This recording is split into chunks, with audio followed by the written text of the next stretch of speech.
Et président émérite de l'Institut Jacques Delors, il a été commissaire européen et il a été aussi directeur général de l'OMC. L'OMC, on ne sait plus très bien à quoi ça sert, c'est l'Organisation mondiale du commerce.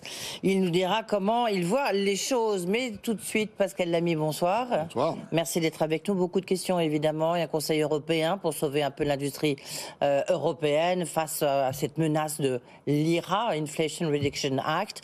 Il y a, bien sûr, la BCE qui a un peu assommé les marchés. Il y a le Qatargate aussi.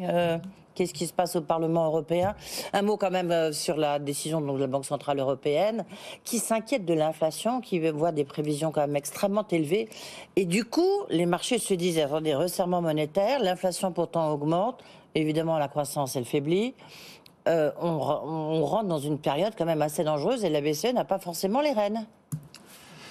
Oui, mais enfin, on a quand même une certaine expérience de ces poussées inflationnistes et on sait qu'il faut les contenir le plus tôt possible, de manière à ce que l'effet prix, salaire, prix ne se produisent pas. Ben oui, mais Christine Lagarde, elle a dit attention aux effets secondaires. Il se trouve que la Banque Centrale Européenne est partie un petit peu plus tard que la Réserve fédérale américaine. Un petit peu trop tard? En tout cas, un petit peu plus tard que les Américains. Et donc, il faut faire très attention parce que, à la fin du fin, l'inflation, c'est quand même ce qu'il y a de plus terrible pour les ménages les plus modestes.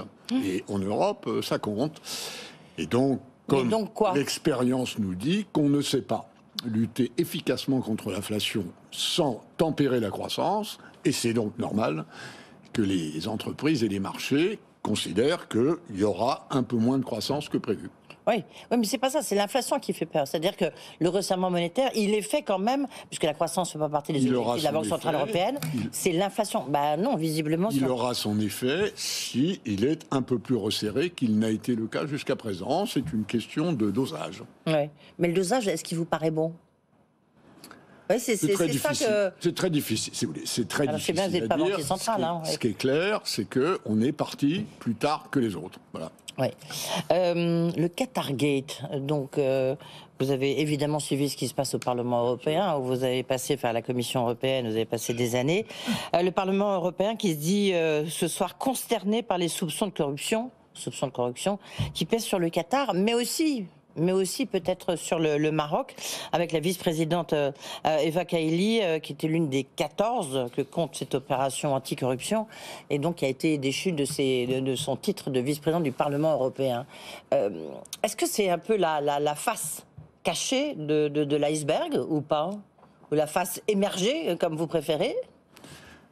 J'ai été dans les fondateurs en France, il y a 30 ans, de Transparence Internationale, qui est la grande organisation mondiale de lutte contre la corruption. Donc c'est un sujet que je connais, sur lequel je travaille depuis longtemps. La mauvaise nouvelle, c'est qu'il y a des parlementaires européens qui semblent être corrompus.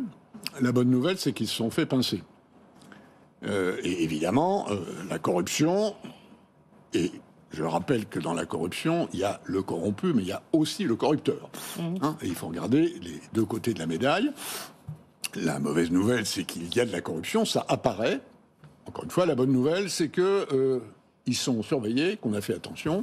Reste que, et là, je suis tout à fait d'accord avec la déclaration qu'a fait le dirigeant européen de Transparence Internationale aujourd'hui. Il faut que le Parlement européen resserre ses règles déontologiques qui, aujourd'hui, ne sont pas au niveau de celles qui s'appliquent aux parlements européens les plus rigoureux. L'Europe est un peu composite.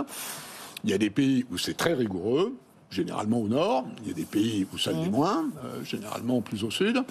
Et c'est dans cette direction-là qu'il faut aller. Je pense que ça se traduira par un progrès dans la lutte contre la corruption et l'influence monétaire d'un certain nombre de lobbies. Oui, mais